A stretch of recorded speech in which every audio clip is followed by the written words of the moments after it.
All right, today is Tuesday. Hold on my mic here. September 16th. We are getting ready to take a little trip. Maybe like Crocodile Dundee said, walk across a little walkabout.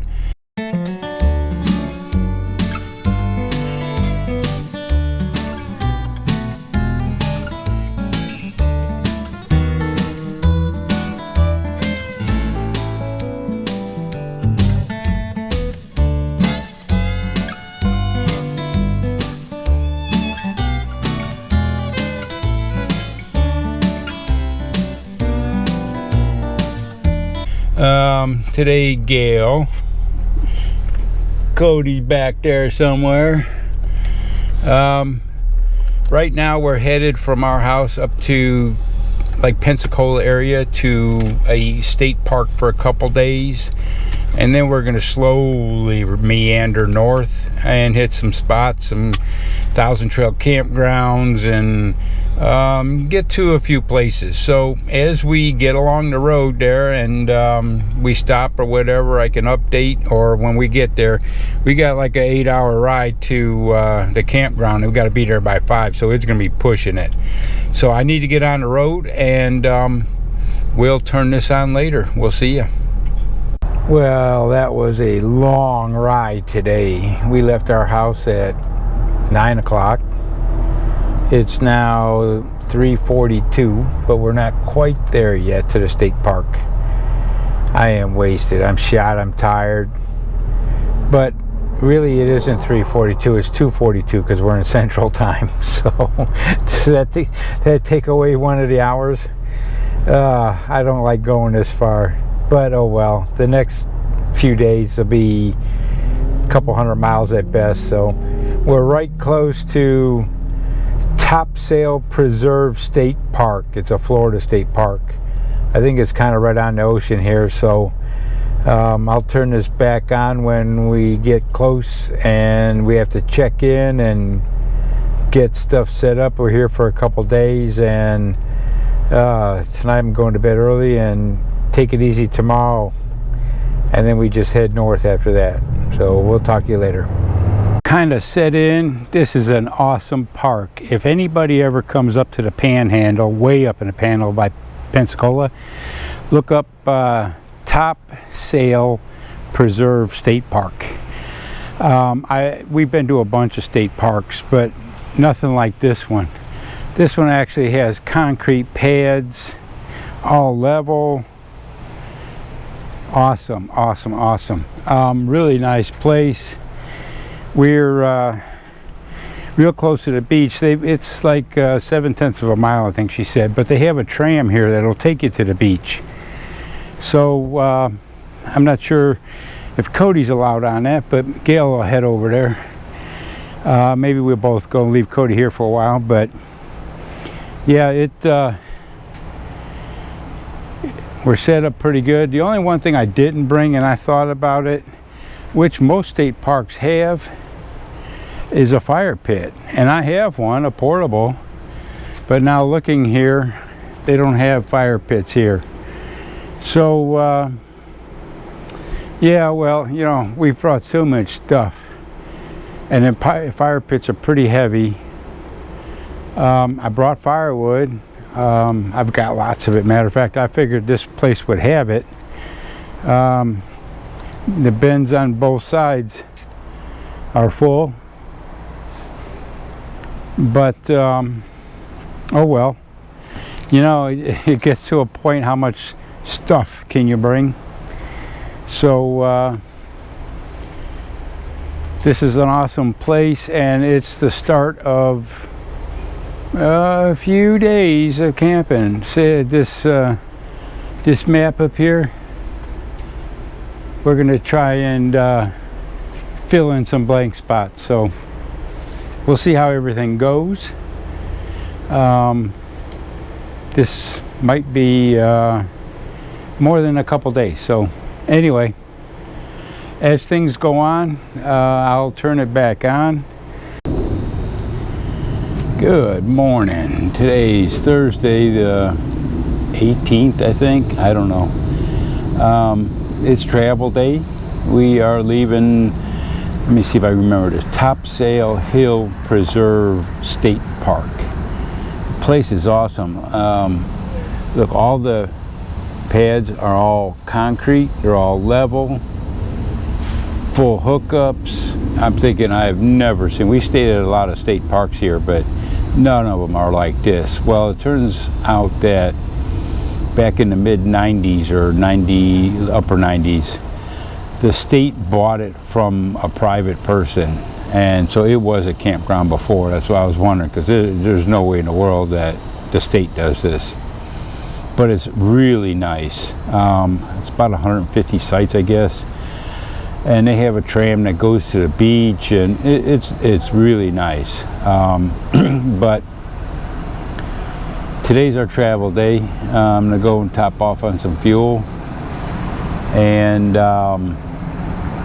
then we're gonna head north about 200 miles into Alabama. And tonight we're staying at a Harvest Host at I don't know what town it is, but it's a farm, and we're gonna stay there for the night. And then after that, what is that? Then Friday we're gonna head up to Hidden Cove from one of the Thousand Trails campgrounds up in northwest Alabama. So we're there for 3 days. But yeah, today's just, we ain't got much to get ready and didn't have much out. Just inside. Gail's putting stuff away now, and this way we can take a leisure ride up. It's like, say, about 200 miles, so it won't take long. And we'll just, if we see stuff along the way, we'll stop. So it's all back roads. There ain't no interstate. No, I mean, that's what most of this trip's hopefully going to be. There might be some, but so we'll see. But everything's doing good. Camper's doing good. Of course, it ain't been used in forever, but everything's good. So anyway, got the air running, but get up further north, and daytimes might be a little warm, but nighttime, hopefully if it's down in the 60s, we'll be good. So, but anyway, we'll when we get headed up that way or get to the farm this afternoon, I'll turn this on, and maybe I'll show a little bit on the way out of here today too, so that way you can see what the campground looks like. But it's definitely a good place to stay if you can get in it.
We are in another state, Alabama. Sweet home Alabama. All right, so that's the start of a journey, and but something I'll get into a little bit later. We had a problem this morning in the campground, but I'll talk about it later. So I just wanted to turn it on for the state change. See ya. Good Friday morning. Oh, last night I or yesterday, we left Pensacola, and we was going to a harvest host. It was a farm, or is a farm, and we got up here about 4 o'clock, and I'm kind of, let me put it this way, it wasn't what I'm expecting. So we pull up on this, and there's no markings, no nothing. I had no idea where we were going. At the place to stay, most harvest hosts have a big area or specific or whatever, and I'm thinking, oh, are we in the right spot? So it took a while, and this guy's got a 600-acre farm that he got from his parents. It turns out he was born and raised in this house that he is in now. Oh, got dogs all over like a typical farm. Here's just part of the house here.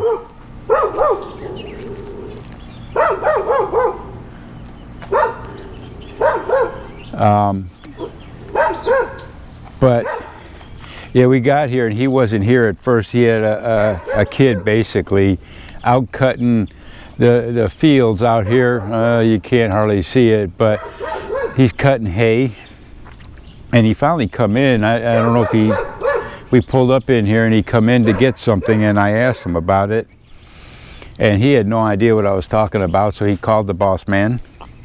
He says, oh yeah, go ahead and stay there, and he'll be there in a little bit. Well, he showed up about 5 o'clock, and meanwhile, I'm looking around a little bit, and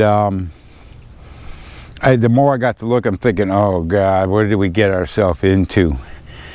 But this is, he's got all kinds of cars and trucks and old equipment. These old barns have probably been here since for 100 years. They're all full of stuff, I guess you could say. Things that look like they've been set down 30 years ago and never touched since. It's just crazy. I can't imagine what's in all these old places. And so I was walking Cody while waiting on him to get here, and he's, like I say, he's got a couple dogs. One of them, they look black labs, but one of them is real skittish, he won't come around. The other one's just a puppy and wanting to play. But it turns out to her, so I walked around a little bit, and like I say, it's just old equipment, old, like a farm. I mean, it's just not, it is a farm, but it's just, a farm that's been worked hard. He cuts the hay. He's got like 300 head of cattle scattered around, and but that's what he does. So there's a saddle in there. I mean, it's hard telling what may be in some of these old buildings, but it ends up to where he finally shows up, and it turned out, at first, I was really skeptical, like, okay, where can we go now? Oh my God, you can't judge a book by its cover. And not that I was that, but I just it didn't seem good at first. But the absolute most awesome guy you could ever meet. When he finally come up there and we talked, and he got us an extension cord to plug into. And here's some old equipment. Look at these old tractors.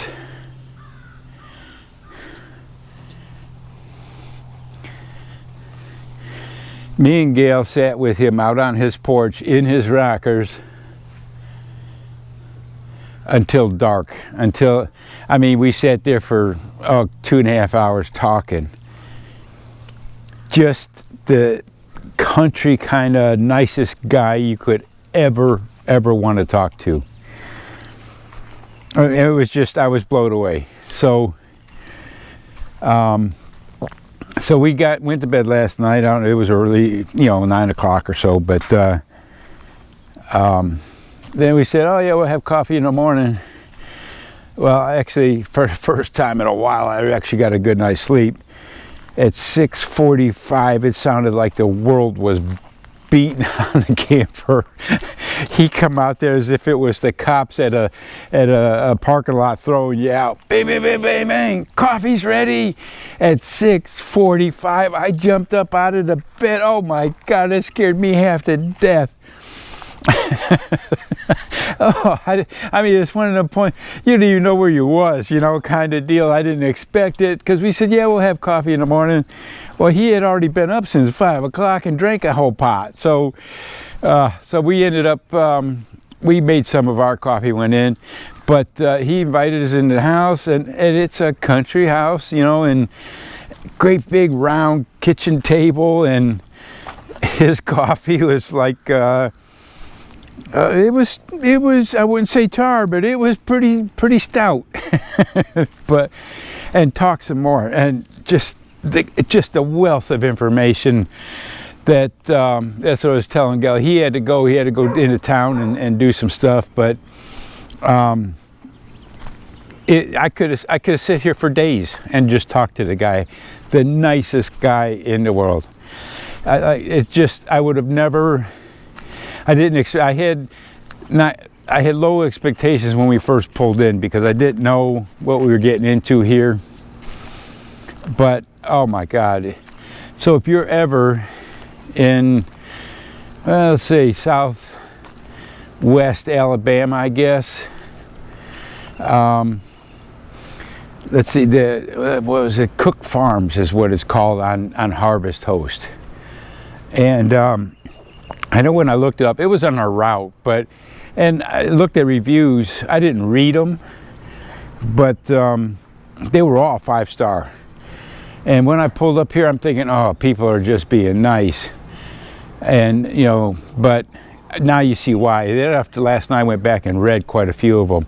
And that seemed to be the theme with everything. It was the most awesome guy in the world, full of information and about the whole area. And he's been here since, like say, he's 71. He was born and raised in this house. It's just the history. We're not far, like 30 miles from Selma, and he talked about all that, during the riots and MLK and it just, I could sit here for days talking to this guy. It's just, and this is why because he asked me how we got here, and the route wise. He said, oh, you come way around the way, why don't you get on here? I said, on the interstate. And I told him, no, my GPS is not programmed for interstates. We go through every back road we can find, and that's when you see something. And he kind of shook his head and says, that's way out of your way. Yep, sure is. Takes longer too, burns more fuel. But that's when you see the little towns and the people, the real part of that country. So, so he had to go, and so we got to pack up here in a minute and finish some coffee up, and Gail's got to feed Cody, and then we're going to ease on out and head north to Thousand Trails Hidden Cove, northwest of Birmingham. It's about 175 miles. So we got all day to get there, but just the absolute most awesome person in the world, just the best person in the world. Abe Cook is his name. So if you're ever this way, this is a must stop. Looks really rustic, and but oh my God, just the best thing in the world, the best. Like I say, I could sit here for days just talking to this guy. So put that in your places to go, things to see. And his wife isn't here right now. She's with some lady friends, and they went to a church retreat for a few days. So he's kind of by himself, but he's running, yeah, it's probably, this camera's so far away. His tractor's sitting out there. He had a kid running it yesterday, and that's why they had to go into town to get something today. So anyway, it was an awesome stop. Awesome stop. You never know what you're going to find. So we'll let this go for now, and we're going to ease our way up to 1,000 trails up there, and if we see something along the way, we'll stop and just take our time, because here I wanted to be here early enough, but 1,000 trails, we can get there by 5 or 6. It's something that don't matter. So, but oh well.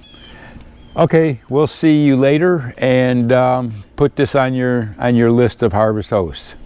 We'll talk to you later. Good Sunday morning. Uh-oh, my battery's about gone. I don't know how long this will last. This is just turning on for real quick. I'm going to show you, I'm out here cooking breakfast on the Blackstone. We got potatoes going on. We got bacon going on. This little Blackstone is awesome. This is a 17 inch. This is what I would recommend, unless you got a big RV you can take with you. But other than that, from my camper, this is it. This is as big as I've got a 22 at home, but it's too big.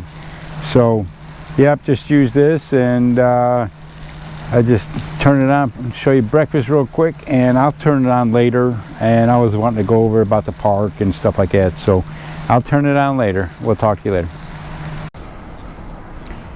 Good Sunday evening, the 21st of September 25. We didn't do hardly nothing today. We stayed inside most of the day and watched the tribute to Charlie Kirk, and was I have to say that when his wife comes out, or she talked last time too, oh my God, it makes me go and have to go to the bathroom and get toilet paper, Kleenex or something. But anyway, I wish the best for them and their family, and everything goes good. But it's our last day here. We're leaving tomorrow. We don't have a lot to pack up, just the hoses and the power cord and stuff like that. Clean up inside some, you know, the normal stuff. But tonight, I don't know, I actually can't see right behind the wheels. I've got a rack on each side, and they're both full of firewood I brought from home. They're oak. So I've got me a fire going, and I had one last night too, but actually tonight I got my drone ready. I haven't flown it in quite a while, and it's old. It's a relic, and got it all ready. I was gonna fly it, but the wind was kicking, and it looked like it was gonna rain. Right now it's cloudy, but there's no wind at all. But I was wanting to catch the sunset, but oh well. I'm gonna try to, if it ain't too much in the morning before we leave. We don't need to leave real early. We ain't got far to go tomorrow, but I'm gonna try to get it up in the morning to where I can get footage of the campground. It's pretty good size, and of the lake over here, and just buzz around for a little bit. Like I say, I haven't used it in so long, and it's so old. It's an old Phantom Silver, an advanced, and I've had it for a very long time. But anyway, so tonight we're just gonna hang out. Gail kicking herself, she didn't bring no marshmallows, so we're gonna have to get some of them tomorrow, because we're heading to 1,000 trails, not just trace, up in Tennessee, closer to Nashville. So we're going to be there for 4 nights, and hopefully I'm going to burn a lot of that wood up, because a lot of the nights after that's going to be harvest host and stuff, so it'll be a while before I can probably make a fire. So I'm going to try and burn up a lot of that, and we'll go from there and see how it is. So I got a little bit with my other camera, but the GoPro seems to work good for right now, and I'll go ahead and turn it on in the morning, and we need to pack up and get out here, and I'll let you know what happens. Take it easy. Have a good night. Good Monday morning, travel day. This morning I got up early, and well, not early, well, kinda.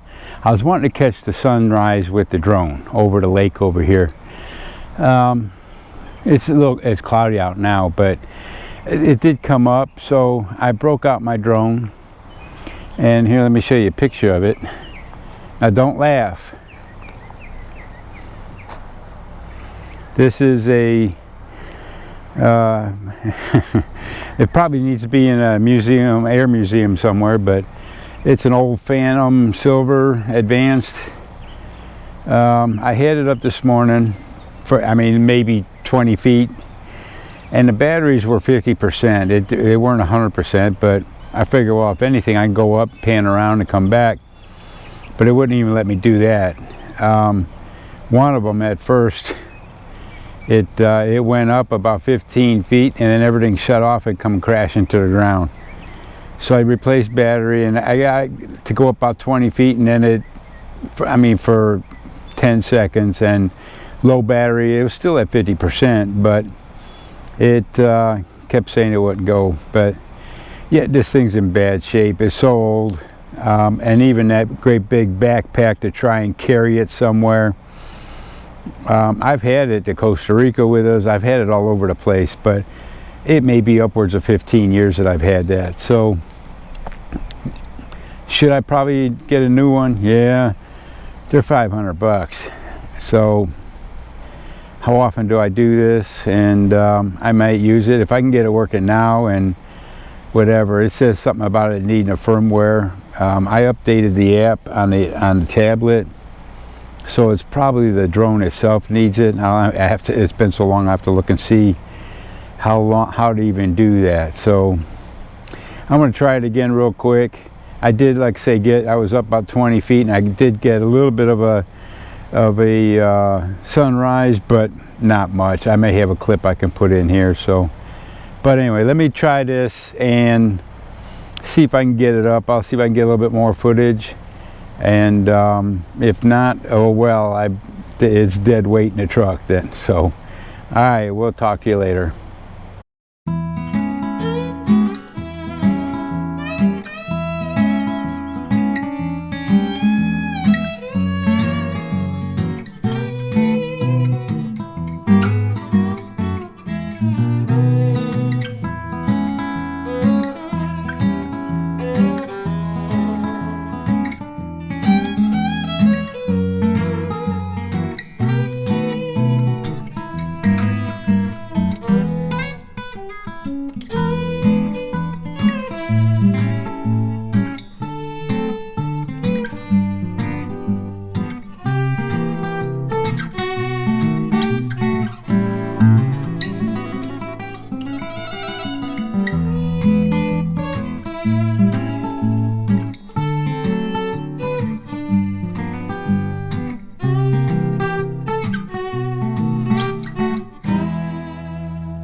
Well, it's alive.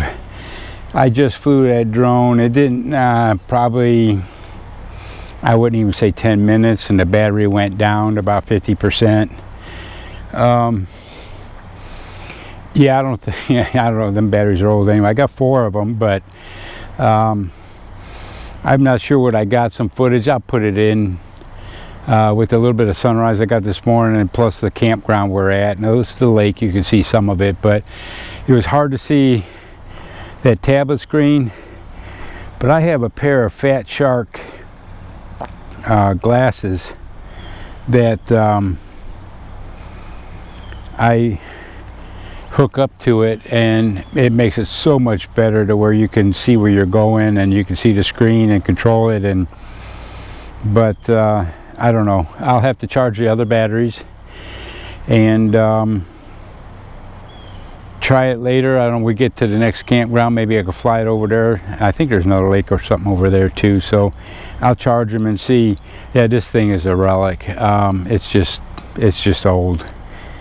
But anyway, I did get something, and it's been forever since I've flown it, so you kind of have to get used to it again.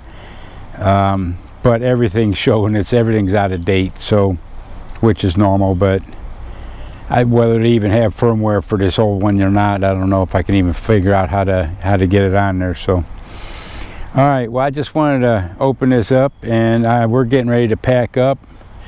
We're going to meander up to Natchez Trace 1,000 Trails in, I don't know, somewhere closer to Nashville in Tennessee. So we're going to take our time getting up there. It's not that far. It's only like 140 miles. So we got all day to get there. So we'll turn this on later when I see something, and we'll go from there. So we'll catch you later.